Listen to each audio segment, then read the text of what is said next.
माँ बीड़ा वादनी को प्रणाम करके आज के इस वीडियो की शुरुआत करते हैं। आज का जो टॉपिक है वो टॉपिक है प्रेरणा की शक्ति। साथियों, इस धरती पर कोई भी महान और बड़ा बड़ा कार्य बिना किसी प्रेरणा के संपन्न ना हो सका है।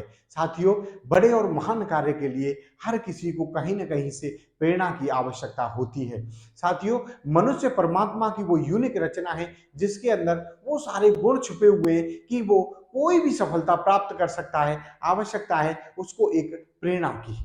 साथियों, अब हम प्रेरणा की शक्ति किस तरीके से कार्य करती है इसका एक उदाहरण हम समझते हैं दूध से। साथियों, दूध के अंदर वो गुण मौजूद हैं पहले से, जिसके अंदर दही और मक्खन जिसमें से प्राप्त किया जा सकता है। आवश्यकता है तो उसको एक निश्चित तापमान पर गर्म करने की और उसके बाद में फिर उसको एक ठीक तरीके से ठंडा करके और उसमें जामुन रूपी दही रूपी प्रेरणा उसमें डालने की और उसके बाद उसको फिर 10 घंटे के लिए छोड़ देते हैं। एक अच्छा माहौल मिलता है, उसमें से फिर दही बनता है और फिर उसमें से हम मक्खन प्राप्त कर सकते हैं। इसी तरीके से साथियों, हमारे इस बॉडी को फिट रखने के लिए 3 चीजें आवश्यक हैं। पहली चीज, इसको एक अच्छा भोजन आवश्यक है और उसके बाद इसको प्रॉपर नींद रेस्ट की आवश्यकता है और उसके बाद इसको फिजिकल वर्जिश की भी रोज निरंतर आवश्यकता है जिससे कि बॉडी फिट रह सके। इसी तरीके से साथियों, हमारी अगर मानसिक क्षमता को बढ़ानी है तो इसके लिए रोज नए नए विचारों की आवश्यकता है। ऊर्जात्मक विचार हों और मेडिटेशन के द्वारा द्वारा इस मस्तिष्क को रिलैक्स किया जाए तो साथियों फिर कोई भी बड़ी सफलता इस मस्तिष्क के द्वारा आप करा सकते हैं। साथियों, आपने अपने जीवन में एक चीज पढ़ी होगी कि मेहनत का फल मीठा होता है। साथियों, मेहनत का फल बिल्कुल मीठा होता है, लेकिन ये आधा सत्य हमें बताया गया है, क्योंकि कुछ फर्क नहीं पड़ता आप कितनी कठिन मेहनत करते हैं, डिपेंड इस पे करता है आप कितने स्मार्ट तरीके से मेहनत करते हैं। तो साथियों, आज का जो जमाना है, आज का जो समय है वो ये है कि आप कितने स्मार्ट तरीके से और बढ़िया तरीके से मेहनत करते हैं तो आप नई ऊंचाइयों को छू सकते हैं। अब साथियों, मैं आपको एक और उदाहरण देता हूं। एक हट्टा कट्टा सा व्यक्ति काम की तलाश में गांव दर गांव भटकते भटकते एक मालिक के पास पहुंचा और उसने उससे अपने लिए अच्छा का कोई कार्य मांगा कि जिससे वो अपनी आजीविका चला सके। उस मालिक ने उसकी ओर देखा और कहा कि क्या आप पेड़ काटने का काम कर पाओगे। उसने उसे खुशी खुशी एक्सपेक्ट कर लिया। साथियों, उस मालिक ने उसके लिए कुल्हाड़ी दे दी और उसे जंगल में भेज दिया। उसने पहले दिन पूरी लगन और उत्साह के साथ कार्य किया और उसने 7 पेड़ काट डाले। दूसरे दिन भी उसने उसी उत्साह और मेहनत के साथ कार्य किया, लेकिन वो 6 ही पेड़ काट सका। धीरे धीरे उसके पेड़ काटने की जो क्षमता थी वो कम होती गई।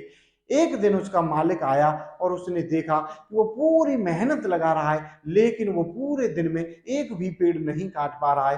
तो उसके मालिक ने देखा कि कमी कहाँ पर हो रही है। तो साथियों, उसने देखा कि इसके अंदर एक सही प्रेरणा, सही मार्गदर्शक की कमी है, जिससे कि ये अच्छा कार्य और अपना पूरा कार्य पूरी ताकत के साथ नहीं कर पा रहा है जो इसकी क्षमता है।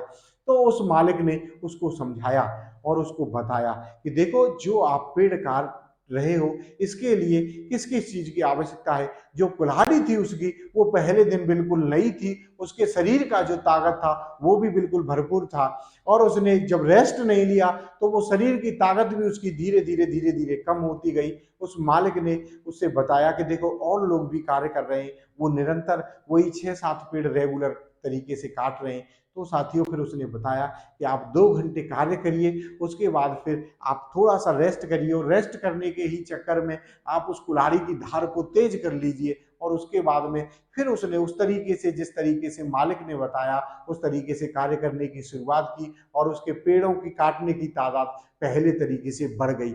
यही साथियों हमारे मानव जीवन में लागू रहता है। साथियों, हमारे यहाँ हमें अच्छा कार्य करने के लिए एक तो अच्छा माहौल की जरूरत होती है, अच्छे साथियों की जरूरत होती है। साथियों, हमारे समाज में 2 तरह के लोग होते हैं, एक होते हैं प्रेरक और एक होते हैं दुष्प्रेरक। प्रेरक वो लोग होते हैं जो अच्छा कार्य करते हैं और दूसरों को भी अच्छा कार्य करने के लिए प्रोत्साहित करते हैं, उन्हें भी उनका मनोबल बढ़ाते हैं कि आप भी अच्छा कार्य कर सकते हैं। और एक वो लोग होते हैं दुष्प्रेरक, जो न तो अच्छा कार्य करते हैं, ना ही किसी को अच्छा कार्य करते देखते हुए पसंद करते हैं, वो चाहते हैं उसे भी हताश और निराश करके बैठा दें। ना ही उनको अच्छा माहौल पसंद होता है, ना ही वो अच्छे माहौल को बने रहना देना चाहते हैं। साथियों, आपको अपने लिए अच्छा और प्रेरणादायक माहौल चाहिए, तो साथियों आपको अपने ज्ञान की धार को निरंतर अपने विचारों के द्वारा बढ़ाते रहना होगा, अपने प्रेरणा की शक्ति को बढ़ाते रहना होगा। और साथियों, इस धरती पर कोई भी बड़ा कार्य बिना किसी महान प्रेरणा के संपन्न नहीं हुआ है। धन्यवाद साथियों।